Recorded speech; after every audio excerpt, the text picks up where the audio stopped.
Hi everyone, welcome back to my UGC NET Psychology lecture series. Imagine this for a moment. Every time you overthink, every time you question your decisions, every time you wonder why am I like this, you are actually continuing a conversation that started more than 2000 years ago. Yes, psychology didn't just suddenly appear as a subject, it slowly evolved through different phases of human thinking. And today we are going to travel through time from ancient Greece to the medieval world and finally into the modern scientific era to understand how Western psychology actually developed. And before you get comfortable, here's one small task for you. Once you finish this video, go to the description and attempt the practice questions I have given there. Treat it like a mini mock test. It will help you for UGC NET. Let's begin with ancient Greece because this is where everything truly starts. Now imagine a world without textbooks, without scientific labs, without even the concept of psychology as a subject. People were simply curious. They looked at human behavior and started asking questions like what is mind? Where do thoughts come from? Why do people behave differently in the same situation? And this curiosity gave birth to philosophical thinking.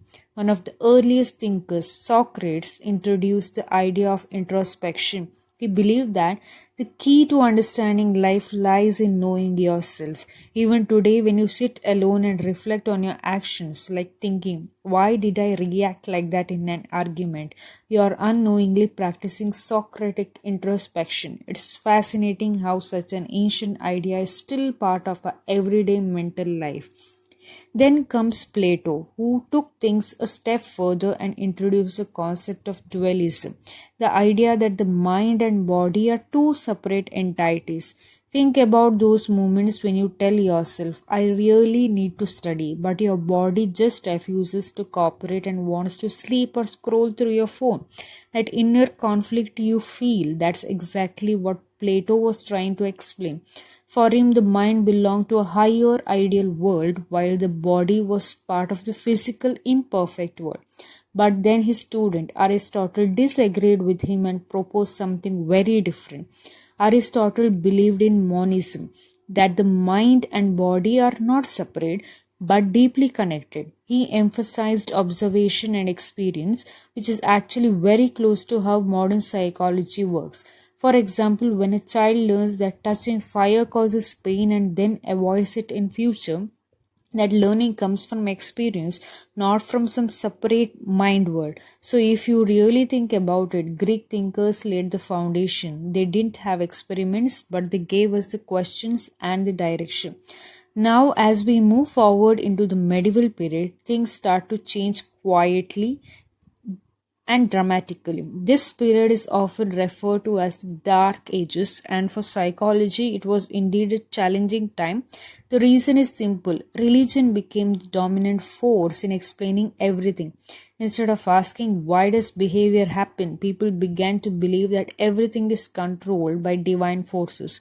Human behavior was no longer something to be studied logically, it was something to be accepted as part of God's will. Imagine someone showing symptoms of what we now call depression or anxiety. Today we would talk about neurotransmitters, trauma, or cognitive patterns, but during the medieval period, the same person might be labeled as being possessed by evil spirits. Treatments were not therapeutic, they involved exorcism or punishments, which sounds extreme from today's perspective, but that was the dominant belief system at the time. However, it's not entirely fair to say that no intellectual progress happened during this period. Thinkers like Saint Thomas Aquinas tried to create a balance between religion and reason. He argued that while faith is important, human beings are also capable of using logic and rational thinking to understand the world. In a way, he acted as a bridge, keeping philosophical thought alive even when scientific inquiry was limited. So instead of seeing the medieval period as a complete stop, it's better to think of it as a pause where knowledge was preserved, even if it wasn't actively expanded in a scientific way. Now comes the turning point, the modern period. where everything changes again, and this is where psychology truly begins to take its scientific form. The mindset shifts from belief and accept to question and prove. People start challenging old ideas and begin relying on observation, experimentation, and evidence. One of the important figures here is René Descartes, who famously said, "I think, therefore I am." This statement might sound simple, but it carries a deep meaning. It emphasizes that the act of thinking itself proves our existence.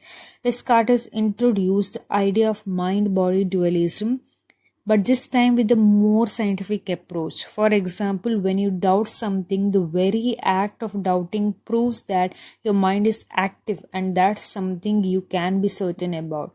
Following this, we have John Locke, who introduced the concept of tabula rasa, or the blank state. According to John, we are not born with pre-existing knowledge. Instead, everything we know comes from our experiences and interactions with the environment. Just think about a newborn child. They don't know language, social norms, or even basic behaviors. Over time, through family, school, and society, they learn everything. This idea becomes extremely important later in psychology, especially in learning theories and behaviorism. And gradually, all these ideas lead to the establishment of psychology as a scientific discipline, where behavior is not just discussed philosophically but studied systematically through experiments and observation. If you look at the entire journey, it becomes much easier to understand and remember. The Greek period was about asking questions and thinking deeply about human nature. The medieval period focused more on religious explanations and belief system, and the modern period brought in scientific methods and evidence-based understanding. So, in a very simple way, you can remember it like this. Greek is about thinking, medieval is about believing, and modern is about proving. This small framework can really help you tackle MCQs in the exam, because most questions are designed to test your conceptual clarity rather than just your memory. So next time you feel confused about this topic, don't try to mug it up as a separate periods. Instead, visualize it as a story, a journey of human curiosity evolving into science. And once again, don't forget to check the practice question in the description and test yourself. If you found this explanation helpful, make sure to like the video and subscribe to the Cyclins, because we are going to make even the most boring topics feel simple and interesting. I'll see you in the next lecture.